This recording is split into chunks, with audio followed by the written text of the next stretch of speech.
guys, welcome to Shrilax. இன்னைக்கு நம்ம பார்க்க போற ஹெர்ப் பேரு துளசி. துளசி எல்லா பெருமாள் கோவில் தீர்த்தத்தில் கண்டிப்பாக துளசி போட்டிருப்பாங்க. அதை நீங்கள் பார்த்துருப்பீங்க. அது ஏன்னா நம்மளுக்கு சளி அந்த மாதிரி ஏதாச்சும் பிரச்சனை இருந்ததுன்னா அதை உடனடியாக தீக்கிடும். துளசி பொடி, நீங்கள் துளசி பொடியை நாட்டு மருந்து கடையிலையும் வாங்கலாம். அப்படி இல்லைன்னா துளசி லீவ்ஸ் நிறைய இருந்ததுன்னா நிழலில் காய வச்சிங்கன்னா அது நல்லா ப்ரௌன் ஆனதுக்கப்புறம் அதை நீங்கள் பொடியாக அரைச்சிக்கலாம். துளசி பொடியை 5 கிராம் அளவு எடுத்துக்கோங்க. எடுத்துட்டு அதை தேனில் குழைச்சிக்கோங்க. இல்லைன்னா நீங்கள் வெந்நீரில் கலந்து சாப்பிட்டுக்கலாம்.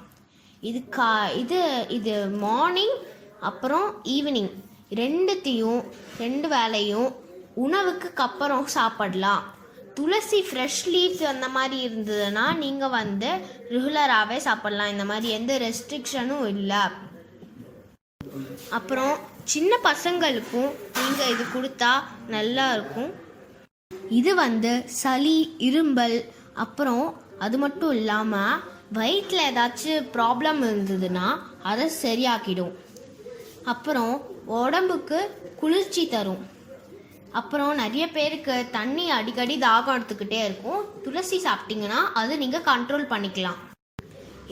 இந்த குணம், இவ்வளோ குணம் இருக்கிற இந்த துளசி செடியை நீங்கள் வீட்டில் தெய்வமாவோ இல்லை மருத்துவ மூலிகையாகவும் வளர்க்கலாம். இதை வளர்த்தீங்கன்னா குடும்பத்தில் இருக்கிறவங்க எல்லாருமே ஹாப்பியாகவும் ஹெல்த்தியாகவும் இருப்பாங்க. இந்த துளசி செடியை நீங்கள் வீட்லேயே ஈஸியாக வளர்க்கலாம். குட்டி பாத்திரத்துலேருந்து மண்பானை வரைக்கும் எல்லாத்துலேயும் நீங்கள் வளர்க்கலாம்.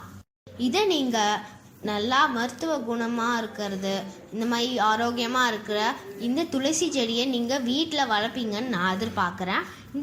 இந்த வீடியோவில் நம்ம துளசி பார்த்தோம். அடுத்த வீடியோவில் இதே மாதிரி ஒரு ஹெர்பும் அதோட பெனிஃபிட்ஸும் பார்க்கலாம். இந்த வீடியோ பிடிச்சிட்டு இருந்ததுன்னா லைக் பண்ணுங்கள், கமெண்ட் பண்ணுங்கள், ஷேர் பண்ணுங்கள், அப்புறம் சப்ஸ்கிரைப் பண்ணுங்கள். சப்ஸ்கிரைப் பக்கத்தில் இருக்க பெல் ஐக்கானை கிளிக் பண்ண மறந்துடாதீங்க. பாய் guys, see you at next video.